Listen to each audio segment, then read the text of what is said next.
il nous dit si les lois contre le séparatisme ne stigmatisent pas les musulmans de manière générale, pourquoi elles ne visent que cette religion? Alors, c'est une question intéressante parce qu'on a aussi parlé de complotisme. Donc, Oui. ouais, allez-y, Maître Seb. En fait, si vous voulez, aujourd'hui, il y a une chose qui est indéniable, c'est que la question, effectivement, de la pratique des musulmans, elle fait partie du débat public. Hmm. Aujourd'hui, elle fait partie du débat public et on ne peut pas effectivement dire que c'est le gouvernement actuel qui a initié ce débat. C'est un débat qui est très ancien, hein, qui date maintenant de plus d'une dizaine d'années ou même qui date encore d'il y a beaucoup plus longtemps. C'est un débat maintenant qui est ancré dans notre société. Et si vous voulez, effectivement, cette loi vise les musulmans et l'islam en particulier, mais il est vrai que, et je pense que c'est pas faux que de le dire, qu'il y a des difficultés liées aujourd'hui à l'islam en France. Et le nier, en tout cas nous, on le nie pas, effectivement, il y a des difficultés avec l'islam en France, et effectivement, donc on essaye d'encadrer un petit peu l'islam de France. Ce qu'il faut savoir, c'est que historiquement, il y a la loi de 1905 qui encadre déjà la relation entre l'État et effectivement les religions qui étaient présentes à ce moment-là, c'est notamment effectivement le catholicisme, les protestants et le judaïsme. Donc effectivement, il y a déjà ces relations qui sont assez claires, qui ont été établies dès 1905.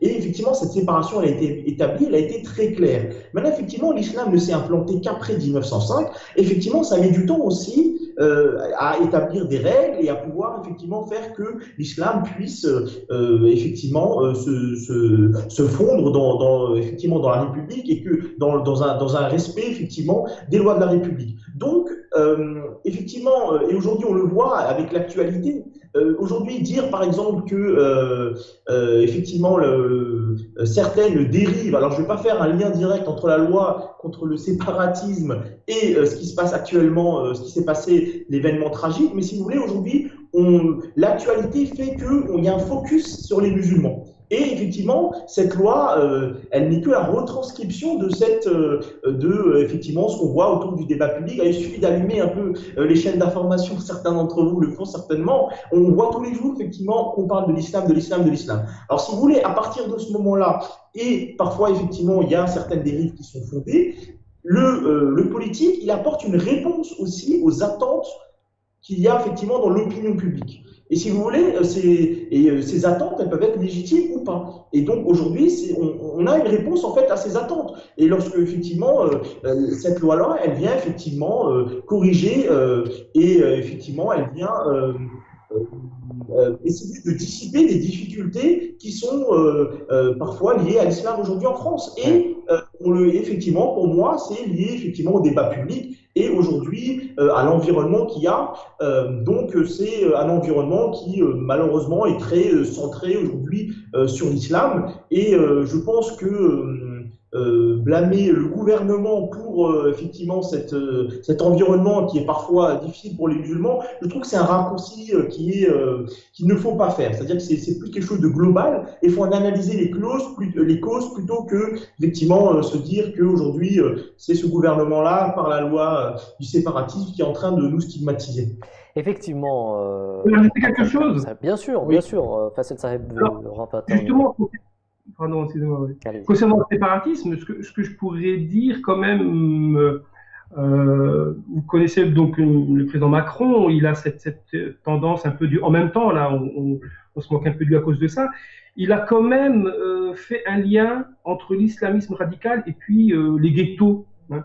Il a parlé des quartiers, il a parlé de la misère qui existe dans les quartiers, du fait qu'il y a une stigmatisation des populations des quartiers qui ont du mal à accéder à un emploi, qui ont du mal à trouver des logements décents. Donc, il a quand même apporté une explication sociale, on va dire, à un phénomène. C'est-à-dire que, effectivement, pour plein de raisons électorales ou autres, l'islam est visé, voilà, parce que c'est un fonds de commerce intéressant pour beaucoup d'hommes politiques, mais il ne pouvait pas passer ou mettre de côté cette question sociale et de dire qu'effectivement, c'est dans les ghettos, c'est dans les zones difficiles que que naît souvent des réseaux islamistes ou des réseaux radicaux, et qu'il y avait un travail de réhabilitation à faire dans ces lieux. Et donc, on peut mettre peut-être à son actif cette idée-là, c'est-à-dire de mettre des moyens pour que les écoles soient mieux dotées, que les logements soient plus décents, que les jeunes accèdent à des vrais boulots, parce qu'ils ont des qualifications, ils ont des diplômes, mais parce qu'ils s'appellent Mohamed, ils ont un autre nom, ils ont du mal à trouver du travail. C'est des choses qu'on peut plus nier aujourd'hui. Mais là où on est un peu déçu, c'est ce lien qui est fait effectivement avec l'islam, avec les musulmans, et qui fait qu'il y a quelque chose qui nous dérange un peu dans cette Exactement, exactement. Vous avez très bien fait d'ailleurs de le rappeler. C'est très important d'avoir parlé de ça aussi. Mais il y a une chose aussi que certains nous disent, Monsieur Omar, c'est que il n'y a aucun cas de radicalisation parmi les juifs, aucun cas de radicalisation parmi les chrétiens. Est-ce que c'est pas un peu normal que l'État se focalise sur l'islam parce que la radicalisation ne se fait que en islam? Et donc il y a quand même un focus qui est compréhensible. Alors je me mets pas à leur place, hein, parce que je sais qu'il y en a qui vont me sauter dessus juste après, mais ce que je veux dire c'est que voilà, il y a des gens qui nous disent ça aussi. Donc, est-ce que c'est pas normal que ça soit que pour les musulmans et non pas pour les autres religions? Mais il faut faire attention. Il faut toujours être mesuré dans l'analyse. Et il faut pas, est-ce que la radicalisation, c'est un autre mot pour parler de sectarisme. Et le sectarisme, c'est pas propre seulement à l'islam. Toutes les religions, toutes les idéologies ont leur secte. Ça, on le sait. Il y a les satanistes aussi. Il y a aussi des morts parmi les satanistes. Il y a aussi des suicides parmi les satanistes. Il y a des choses qui se passent, pas seulement chez les musulmans. Mais ce qui est vrai aussi, c'est qu'il y a une particularité. On met un focus particulier lorsque ce sont des musulmans qui commettent certains actes.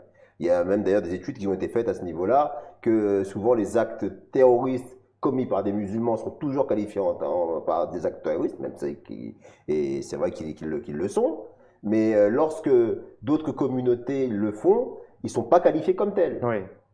Donc il y a quand même dans le traitement de l'information par rapport à l'islam, il y a quand même une attention un peu plus particulière pour les musulmans que pour les autres. Pour ne pas dire hypocrite. Et on sait que les médias, ils sont aussi pour beaucoup de choses. C'est que c'est aussi les médias qui amplifient énormément le phénomène. Alors ça ne veut pas dire qu'il faut écarter la réalité justement de la radicalisation. Non, on la nie pas. Mais il y a aussi une irresponsabilité quand même des médias qui en font un peu trop, qui amplifient trop le phénomène. Ils amplifient tellement que les gens finissent aussi par faire l'amalgame. Alors que nous, aujourd'hui, on n'est pas là pour dire qu'il n'y a pas de problème, mais que le problème, ce n'est pas l'islam, mais ce sont les dérives sectaires de cette religion. Comme il existe des dérives sectaires dans toutes les religions. Et que c'est un phénomène, encore une fois, on le dit, on le répète, qui est à la marge. Mais qui ne doit pas, pour autant, mettre l'opprobre sur une religion respectable. Aujourd'hui, à cause, justement, des terroristes, à cause des criminels, le simple fait de dire qu'en tant que croyants, nous n'acceptons pas les caricatures faites sur notre prophète, ça nous met directement du côté des terroristes. Mais vous imaginez, on marche sur la tête, c'est pas possible. C'est pas tenable cette position-là. C'est notre droit le plus légitime en tant que croyant, en tant que musulman, que de ne pas accepter qu'on insulte notre prophète. Maintenant, quelle est la réaction? Et en tant que citoyen aussi. En tant que citoyen, on a le droit de dire qu'on n'est pas d'accord avec un humour, par exemple. Exactement, tout à fait, tout à fait. Et je voudrais ici rajouter une chose qui est très importante.